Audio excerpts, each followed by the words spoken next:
Սիրելի հայրենակիցներ, սիրելի ժողովուրդ, վերջին օրերին մենք ռազմական իրադրության ամենալուրջ սրումն ենք ունեցել նոյեմբերի 9-ից ի վեր եւ նախորդ շաբաթ օրը օգտվելով այն փաստից, որ ռուս խաղաղապահները դեռևս չեն տեղակայվել տվյալ հատվածում, ադրբեջանական ուժերի հատուկ ջոկատայինները գրոհ են ձեռնարկել Արցախի Հադրութի շրջանի հին թաղեր Խծաբերդ գյուղերի ուղղությամբ եւ հսկողության տակ առել այդ բնակավայրերը։ Շտապ եմ ասել, որ այդ հատվածում քաղաքացիական բնակչություն չի եղել։ Գործողությունների արդյունքում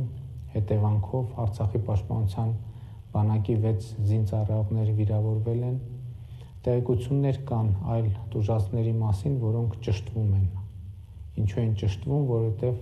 տեղանքը, որտեղ կարող են լինել տուժածներ, այս պայն անմատչելի է եւ միջոցներ են ձեռնարկվում այնտեղ հասանելիություն ապահովելու համար։ Երեք տեղի ունեցած անվտանգության խորհրդի նիստում արդեն ասացի, թե առանձին քննարկման առարկա է, թե ինչու խաղաղապահները մինչև շաբաթ օրը չէին տեղակայվել Խծաբերդ հին թաղեր հատվածում, բայց փաստն այն է, որ շաբաթ եւ կիրակի օրերին խաղաղապահ ուժերը տեղակայվել են այնտեղ, ինչպես նաեւ հրապարակել են իրենց պատասխանատվության գոտու թարմացված քարտեզ, որտեղ ներառված է նաեւ Խծաբերդ, Թաղավարտ գյուղերի այդ շրջակա եւ հարող տարածքը։ Ինչ է սա նշանակում։ Սա նշանակում է, որ Ռուսաստանի Դաշնության խաղաղապահները պետք է ապահովեն այդ տարածքի կարգավիճակի համապատասխանությունը նոյեմբերի 9-ի եռակողմ հայտարարության դրույթներին։ Սա էլ իր հերթին նշանակում է, որ քանի որ ամսի 9-ի դրությամբ այդ տարածքը եղել է հայկական ուժերի վերահսկողության ներքո, պետք է շարունակի մնալ հայկական ուժերի վերահսկողության ներքո։ Իհարկե Ադրբեջանի կողմից ձեռնարկված գործողությունները ունեն բացահայտված բնույթ, բայց այն ուղղված է նաև Արցախում ռուս խաղաղապահների ներկայության արժեզրկմանը։ Նրանք ուզում են ցույց տալ, որ խաղաղապահները ի վիճակի չեն կանգնեցնել իրենց կողմից ձեռնարկվող սադրանքները եւ Խծաբերդ հին թաղեր հատվածի ճակատագիրը Ռուսաստանի Դաշնության խաղաղապահ առաքելության առաջին լրջագույն փորձությունն է։ Մանավանդ որ Արցախի պաշտպանության բանակը չի կարող գործել այն նույն տրամաբանությամբ, ինչ գործում են ադրբեջանցիները։ Նկատի ունեմ, հայկական կողմը չպիտի անի գործողություններ, որոնք ուղղակի կամ անուղղակի կարող են կասկածի տակ դնել խաղաղապահների գործունեության արդյունավետությունը։ Հաջորդ հարցը, որը հրատապ լուծում է պահանջում, Սյունիքի մարզի հատվածում Հայաստանի եւ Ադրբեջանի միջև սահմանային գծերի ճշգրտումն է։ Այս թեմային անդրադարձել եմ անվտանգության խորհրդի նիստում երեք ունեցած ելույթում եւ ուզում եմ կրկին պարզաբանել, որ նոյեմբերի 9-ի հայտարարության մեջ Զանգելանի եւ Կուբատլի շրջանների մասին հիշատակում չի եղել, որովհետեւ հայտարարության ստորագրման պահին այդ տարածքների 90 եւ ավելի տոկոսը ցավոք եղել է Ադրբեջանի վերահսկողության ներքո եւ բանակցությունների ընթացքում եղել է ըմբռնում, որ այդ հատվածում պետք է տեղի ունենա սահմանային գծերի ճշգրտում, ինչը առաջիկա շաբաթվա ընթացքում պետք է իրականացվի։ Այստեղ կան մեզ համար զգայուն հարցեր եւ այդ հարցերի կառավարման շուրջ տեղի են ունենում ինտենսիվ բանակցություններ, բայց կրկին ուզում եմ ընդգծել, որ նոյեմբերի 9-ի հայտարարության իրագործման որևէ փուլում Հայաստանի միջազգայինորեն ճանաչված սահմանները մնացել են եւ կմնան անձեռնմխելի։ Այսինքն Հայաստանի Հանրապետության սահմանների անխախտելիության սկզբունքը որևէ կերպ չի կարող կասկածի տակ դրվել։ Բայց այս չլուծված հարցերը պետք է լուծել սառը հանդարտ աշխատանքով։ Այսօր տեղի ունեցող գործընթացները, որոնք երբեմն ցավոտ են, շատերը փորձում են օգտագործել նեղ քաղաքական նպատակներով։ Ապա տեղեկատվության հսկայական հոսքեր են դրվել շարժման մեջ, այդ հոսքերի բավական մեծ մասը կառավարվում է արտերկրից ու չենք կարող բացառել, դրանց առնչությունը օտարերկրյա հատուկ ծառայությունների հետ։ Մի օրինակ կարող եմ բերել միայն։ Առավոտյան լրահոսից կարող էր տպավորություն ստեղծվել, թե ողջ գիշեր Սյունիքի մարզում մարտական գործողություններ են տեղի ունեցել։ Մինչդեռ ճշմարտությունն այն է, որ գիշերը Սյունիքում, ինչպես նոյեմբերի 9-ից հետո ընդհանուր առմամբ բոլոր գիշերները, ռազմական առումով անցել է հանգիստ։ Իհարկե, սիրելի հայրենակիցներ, Հայաստանի շուրջ, Արցախի շուրջ կա որոշակի լարվածություն, բայց այդ լարվածությունը պետք է, կրկնում եմ, կառավարել սառնասիրտ կերպով մեր ռազմավարական գործընկերների հետ սերտ համագործակցությամբ, ինչը մենք անում ենք։ Քարոզչության մասով ուզում եմ կրկին ուշադրություն հրավիրել այն փաստի վրա, որ շատ հաճախ թշնամական եւ հայաստանյան որոշ ուժերի կողմից տարվող քարոզչության դրույթները նույնական են եւ սա նկատելի է արդեն երկար ամիսներ։ Հաջորդ թեման, որին ուզում եմ անդրադառնալ, գերիների խնդիրն է։ Կարող եմ ասել, որ մենք ընդհանուր մոտեցել ենք գերիների փոխանակման, մեր գերիների վերադարձի գործընթացի մեկնարկին։ Շատ շուտով մենք սպասում ենք մեր գերիների պաշտոնապես հաստատված խմբի վերադարձի մեկնարկին։ Մեր մտածումը հետևյալն է. այս փուլում պիտի սկսենք վերադարձնել այն գերիներին, որոնց գերեվերված լինելու փաստը հաստատված է պաշտոնապես Ադրբեջանի եւ Կարմիր խաչի կողմից, որից հետո ավելի շատ կենտրոնանանք գտնվելու վայրը անհայտ մեր եղբայրների փնտրտուքի վրա, որոնց մի մասը հնարավոր է գերեվարված լինեն։ Սա նույնպես շատ բարձ գործընթաց է եւ այստեղ էլ ակնկալում եմ մեր քաղաքացիների առավել եւս գտնվելու վայրը անհայտ մեր եղբայրների ընտանիքների անդամների ըմբռնումը։ Նոր թափով պիտի տեղի ունենա նաեւ զոհվածների մարմինների փնտրտուքը եւ չճանաչված մարմինների ճանաչման գործընթացը եւ ամեն ինչ արվում է այս գործընթացը օր առաջ ավարտելու համար, բայց ցավոք մինչև տարեվերջ չենք կարողանա այն լրիվ ավարտել։ Եվ ուզում եմ ընդգծել նաեւ, որ գտնվելու վայրը անհայտ մեր եղբայրների որոնողական աշխատանքների համար ընդհանուր առմամբ շատ կարևոր է միջավայրի բարելավումը, որպեսզի ընդհանուր միջավայրի բարելավում տեղի ունենա, որովհետև ինչպես հասկանում եք, այդ process-ի արդյունավետությունը միայն մեզնից չի կախված եւ մենք քայլեր ենք ձեռնարկում, որպեսզի միջավայրը բարելավի եւ այս հարցերում լինենք կարողանանք աշխատել ավելի արդյունավետ։ Սիրելի հայրենակիցներ,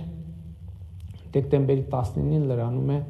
ռազմական գործողությունների ավարտի 40-րդ օրը եւ այս կապակցությամբ դեկտեմբերի 19-ից Հայաստանի Հանրապետությունում երրորդյա սուկ կհայտարարվի, նաեւ հիշատակի երթ կկազմակերպվի Հանրապետության հրապարակից դեպի Եռաբլուր եւ հիշատակի այլ միջոցառումներ։ Այդ օրվա դրությամբ հնարավոր է հավանական է մեր ոչ բոլոր նահատակների մարմինները հայտնաբերված կլինեն, կունենանք չճանաչված բազմաթիվ մարմիններ, բայց պետական այս կարգի որոշումը կարծում եմ այլևս չի կարելի հետաձգել։ Ուզում եմ կրկին հավաստիացնել, որ մարմինների որոնման, ճանաչման, անհետ կորածների գտնվելու վայրի պարզաբանման աշխատանքները ավելի ինտենսիվ կդառնան, այս գործընթացը նոյեմբերի 18-ին իմ հրապարակած ճանապարհային քարտեզի կարևոր մասն է եւ ոչ մի րոպե չի կարող կանգ առնել։ Մենք իրագործում ենք նաեւ ճանապարհային քարտեզի մյուս դրույթները, ԵԱԿ Մինսկի խմբի համանախագահները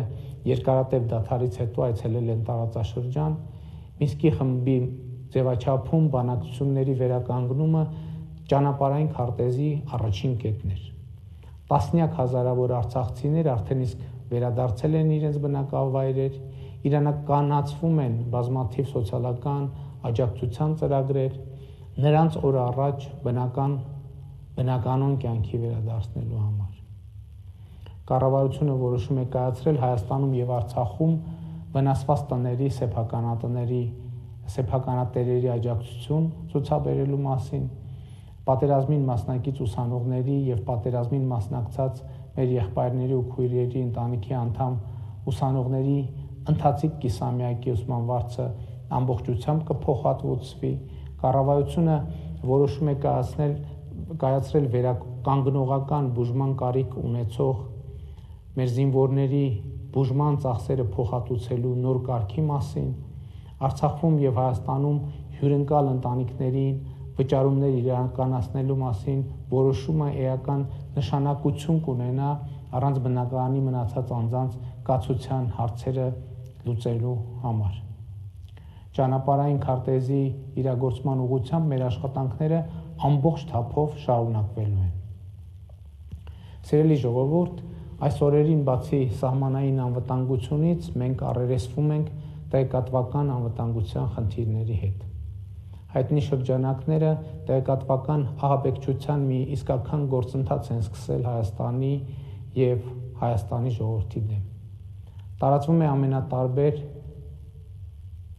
սուտ եւ կիսասուտ տեղեկություն եւ սրա նպատակը մեր ժողովրդի շրջանում տագնապի զգացումը խորացնելն է, խուճապ ստեղծելն է։ Պարզ է, որ դրությունը, որում գտնվում ենք, բավականին բարդ է, բայց նաեւ այս գիտակցությամբ եմ ասում, որ մեր առաջնային խնդիրը Հայաստանում, Արցախում, Հայաստանի եւ Արցախի շուրջ կայունության եւ անվտանգության հաստատումն է եւ մենք ամեն օր աշխատում ենք այս ուղղությամբ։ Ես խնդիր եմ առաջադրել, որ պաշտոնական տեղեկատվությունը ավելի ինտենսիվ եւ ամբողջական արձագանքի հանրության շրջանում արկա մտահոգություններին ու ավելի արագ լուսաբանի տեղի ունեցող գործընթացները։ Եվ այս առումով ուզում եմ պարզապես ասել, որ կան իրավիճակներ, որոնք դեռ զարգացող են եւ նրանց վերաբերյալ պաշտոնական տեղեկատվությունը երբեմն հապաղում է մի պարզ պատճառով, իրադարձությունները զարգանում են եւ քանի դեռ չկա իրադարձությունների արձանագրման որևէ իրավիճակ, պաշտոնապես հաղորդված տեղեկությունները կարող են նեգատիվ ազդեցություն ունենալ իրավիճակի վրա եւ այս առումով շատ կարեւոր է, որ հանրությունը ինքը նույնպես կարողանա տարբերակել ճիշտ տեղեկությունը սուտ տեղեկությունից, սա ընդհանրապես խնդիր է ոչ միայն այսօրվա, այլև 21-րդ դարի ամենակարևոր խնդիրներն են։ Բայց օրինակ այս համատեքստում պետք է արձանագրել, որ կան տեղեկություններ, որոնց ստահոդ լինելը պիտի ակնհայտ լինի սկզբանե։ Օրինակ բանը հասել է այնտեղ, որ առանց ավելորդ բարդությունների լուրեր են դնվում շրջանառության մեջ, թե ասենք կառավարությունը Սևանը կամ Ջերմուկը կամ Սյունիքը զիջել է Ադրբեջանին։ Սա իսկապես տեղեկատվական պատերազմ է եւ այստեղ մենք հակազդեցության հստակ միջոցներ ենք ձեռնարկելու։ Բայց ելի եմ ասում, որևէ մեկը չպետք է կասկած ունենա, որ Հայաստանի սահմանների անխախտելիության սկզբունքը պաշտպանված է հուսալիորեն։ Այս համատեքստում պետք է ընդգծեմ, որ արդեն 1 ամիս կամ գուցե ավելի շատ ստահոդ տեղեկությունների շրջանակներում պարբերաբար տեղեկություններ են շրջանառվում նաև իմ ընտանիքի անդամների մասին, երեխաներիս մասին, իբր երեխաներս Հայաստանը լքել են կամ ընտանիքիս անդամները։ Վերջին ամիսներին առավել եւս պատերազմի մեկնարկից մինչև օրս իմ ընտանիքի որևէ անդամ Հայաստանից դուրս չի եկել եւ չի պատրաստվում դուրս գալ։ Արդեն ամենօրյա լրահոսի մաս է դարձել արտերկրում մեր ընտանիքի ունեցած առանձնատների մասին խոսակցությունը եւ սա ոմանք դարձրել են իրենց պայքարի հիմնական գործիք։ Մինչդեռ պիտի իմանաք, որ միակ անշարժ գույքը, որին երկիր մոլորակի վրա տիրապետում է իմ ընտանիքը, Երևանի Շենգավիթ վարչական շրջանում գտնվող բոլորիդ հայտնի բնակարանն է։ Լուրեր են դրվում շրջանառության մեջ մեր ընտանիքի իբր հարստությունների մասին։ Մինչդեռ բոլորդ պիտի իմանաք, որ բացի հրապարակված միջոցներից մենք այլ միջոցների չենք տիրապետում։ Անդադ լուրեր են շրջանառում իմ հրաժարականի մասին, մինչդեռ հստակ ասել եմ, որ ժողովրդի կողմից ինձ տրված կարգավիճակից կարող եմ հրաժարվել միայն ժողովրդի կամ արտահայտման հավաստի արդյունքների հիման վրա։ Քանի դեռ նման կամ արտահայտություն տեղի չի ունեցել, շարունակելու եմ կատարել վարչապետի իմ գործառույթները եւ պարտավորվել եմ դա անել շիտակ ու ազնիվ։ Ուզում եմ կրկին ընդգծել, որ այսօրվա թիվ 1 խնդիրը Հայաստանի շուրջ անվտանգության միջավայրի կայունացումն է եւ մենք հետեւականորեն գնալու ենք այս ճանապարհով։ Եվ ելի վերադառնալով ներքին իրադրությանը, կրկին ուզում եմ ընդգծել, որ կան որոշ process-ներ եւ գործընթացներ, որոնց նպատակը ակնհայտորեն ժողովրդին, մարդկանց, Հայաստանի Հանրապետության քաղաքացիներին ընդհանուր առմամբ process-ներից դուրս թողելն է եւ փակ սենյակներում, բարձրաշխարհիկ միջավայրերում խնդիրներ լուծելը։ Իհարկե սա անընդունելի է եւ Հայաստանի Հանրապետության ժողովուրդը ինչպես եղել, այնպես էլ շարունակելու է մնալ իշխանության եւ իրադրության տերը Հայաստանի Հանրապետությունում եւ ես ուզում եմ ասել, որ ինձ համարում եմ նաեւ այդ իրողության երաշխավորը եւ ժողովուրդը պետք է վստահ լինի, որ իր կամքը Հայաստանի Հանրապետությունում ունի վճռական եւ անշրջելի նշանակություն եւ ժողովրդի կամքը արտահայտվելու հնարավորություն պետք է ստեղծվի եւ ժողովրդի կամքը շրջանցելու բոլոր փորձերը իհարկե չեն կարող ունենալ որևէ հաջողություն։ Սիրում եմ բոլորիդ։ Շնորհակալ եմ։